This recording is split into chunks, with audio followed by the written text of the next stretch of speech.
Jessie Draper, the Valley Girl. Let's talk business. I'm like the Valley Girl.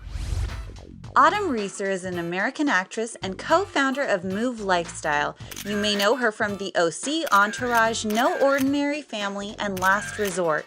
Move Lifestyle is an online magazine for women on the move who live life with style. She is definitely a rockin' woman. Well, here we are with Autumn Reeser. You may know her from The OC, Entourage, ABC's No Ordinary Family, and most recently on Last Resort. And you're an entrepreneur now. Yay! Yeah, yay, you are. You just started a company. So how are you doing, first of all? Fantastic. I'm so excited to be here to do this with you. Oh, I'm so excited you're here.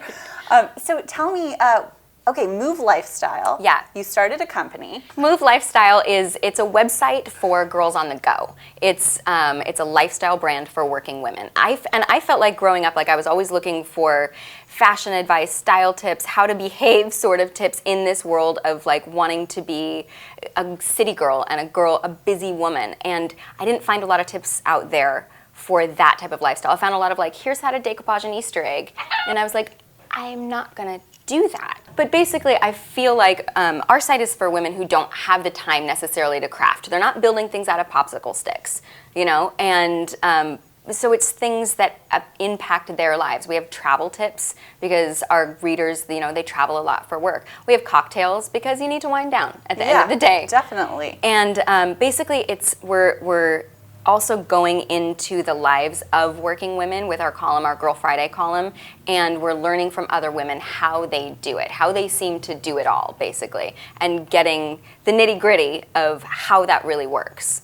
And so that's what we're exploring. So you started this with 4 of your friends? So I started it with a few girlfriends, and as we were getting together every week and talking about what type of content we want to put out, as we went on, we realized we were starting a company, and none of us had any experience doing that before. High five! Yeah. You started a company. Talk a little about how you started this while you were living in Hawaii, raising your son, and working on Last Resort, right? Yeah. So you were doing everything. It was crazy. Possible, under the sun. I don't know what I was thinking, to be honest. And that was actually one of the things that I want to explore with the site. How are women doing it all?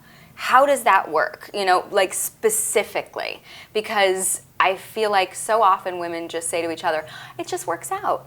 And I'm like, you're lying. It does not just work out. It takes a lot of work behind the scenes, and I feel like we need to share with each other what those specifics are so everybody's a little more prepared. And I feel like I just wanted to talk more about it with other women about how it really works and what works and what doesn't and what has to give. And that's how this site kind of came to be? Yeah, it's sort of, as we talked about it, it sort of developed more of a focus of let's really talk about these things. And so we have a column that we featured you in actually called Girl Friday. Girl Friday. Girl Friday. I love this column. It's fantastic. Thank you. You really go in depth on all of these women, which, you know, you don't get to know a person in, you know, a Q&A typically, but you guys really do in-depth research. Yeah, we send a photographer to spend a whole day too, so we get all the little details that make up somebody's day, and we ask women, how does it really work? From start to finish of your day, really what happens?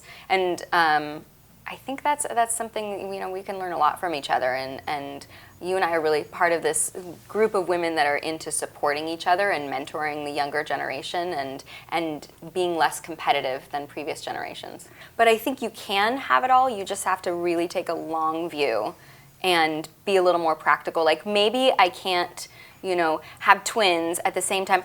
Okay, I don't know, how is Marissa Mayer doing it?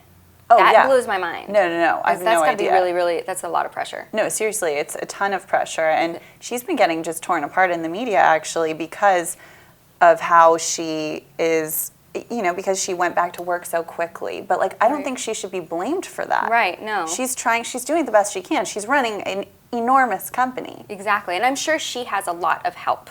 Oh, yes. Yeah, exactly. I mean, I think you would need to. Yeah, definitely. And help she trusts. And I don't think it means that she's being a bad mother. She is not at all supporting her child. She's working very hard so that she can do that. And she's doing something that she genuinely loves. Yes. Too. And I think that's part of the equation that gets left out a lot of the time, particularly in the mommy wars, when you talk about what's best for everybody. It's like sometimes, you know, part of what's best for the child is their mother being fulfilled.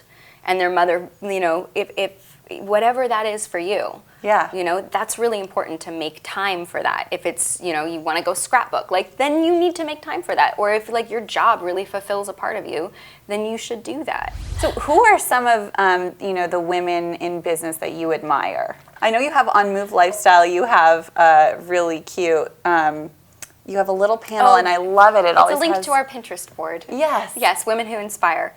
I think that there's different things that inspire me about all different women. I think it's really just women who continue to put themselves out there and take risks. And now the women who are talking about it and who are being transparent about their journey, and who are not trying to be perfect all the time. I love, and I know everybody loves her, but I love Jennifer Lawrence right now lately, because I think why people love her is she's so refreshingly candid. Yes. And she's not trying to pretend to be somebody else. And she doesn't feel like she has to fit into this box of, you know, Oscar winner. Yeah. I think it's refreshing. What are some of the challenges you've, you know, had to overcome while you're running this company? I think definitely where I'm at right now, I'm in the middle of pilot season, which in the acting world is like it means it's just a crazy time period where there's a ton of auditions. And do you just go on a zillion auditions a week? I just had one this morning, and I had 2 yesterday. Well, thank you for coming. Of course.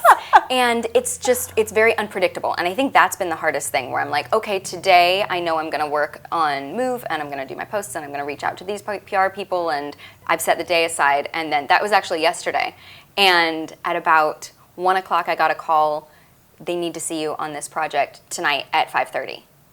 And so that had to go out the window, and I didn't get to finish it, and instead I was reading a script and prepping for that audition, which is fun, but definitely then it's like, okay, that block of time that I carved out, how do I fit that back into my schedule? And there's not always a place to do that. And so the hardest thing for me has been disappointing people, because I'm still learning my limits around this, and telling people, yes, I'll be available at this time, or I will totally be able to get that project to you by 8 the next morning. And then, you know, my son's sick, and this comes up, and it's a juggle.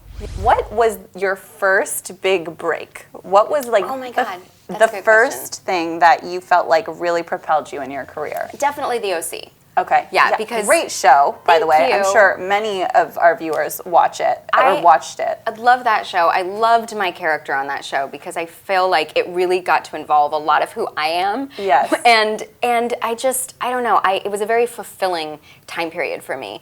And it was the first. Basically, I auditioned for that, and it was supposed to be a small guest star arc, which was already super exciting, and then grew into by the 4th season, which was my 2nd season, series regular role. And it was just so fortuitous, sort of the way it worked out. And I don't know, that was my big break, I would say. Yeah, but I'd been working for a long time before that in sitcoms, and my first job was on Star Trek Voyager, playing an alien.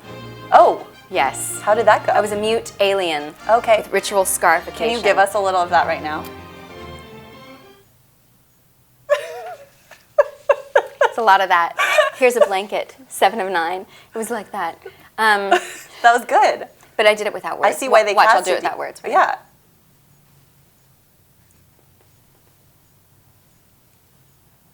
Oscar. Did you ever anticipate, when you were, building your acting career and everything, that you would be running a company? Not even remotely. I feel, okay, so all I ever wanted to do was be an actress. Like, that was my main goal from age of 7. Like, literally on my Christmas lists, an agent. That was number 1, and my parents were like, "Who are you?" That's so We're funny. not getting you an agent. Put an agent on your Christmas agent, list? Number 1. Number 2, a pony. Oh, of course. Did not get either. Everyone wants an agent and a pony. But I was very focused from a really young age, and it was the odd thing for me was after having my son, my focus sort of shifted, and it was really scary in a way, because if I wasn't super type A, I want to be an actress and only an actress, then who was I? And it was really sort of it was a difficult question for me to wrestle with, because I didn't have an answer. I didn't have it all together. And I don't know if I still don't, you know? I definitely I'm still don't. trying to figure I'm it sure out. many women don't. Right. I hope that, you know, Sheryl Sandberg and all of these amazing women don't have it all together, because I don't know how you know, it's such a hard thing to keep it all together. Yeah, and I think it's really also normal to change. As you grow and change, your goals change, and that includes your career. And I think, you know, it can be really surprising sometimes for people, and it can really throw you off your pins because you didn't expect it. And you have to sort of reformat, and that's the place that I'm in right now. And I don't know where I'm going. I know that I really enjoy doing what I'm doing with Move. I would love for you to leave our audience with one piece of advice. And since you are in the entertainment world, I would love for it to be one piece of advice on how to break into the entertainment industry. Really being true to yourself, knowing who you are. And even though I think that's a lifelong process, but I think so many people stop themselves from being who they are with judgment. They go, oh, well, I can't, you know, nobody's gonna like me if I confess my deep, undying love for The Sims. Like, that's just weird. But I think that's part of what makes people so unique and what's actually genuinely appealing. Are you talking about The Sims? I'm talking about The Sims, the video game. That's what I'm talking about. Okay. See? I just confessed my love for it. Haven't played it in years, but I loved it. But no, I think really it is a lifelong process of getting to know yourself better. I'm like the Valley Girl. And I'm like Autumn Reeser. And now it's time for your Ditz moment. Basically, the scene is this. You're having a silent in your chair dance party. Are you ready? Action!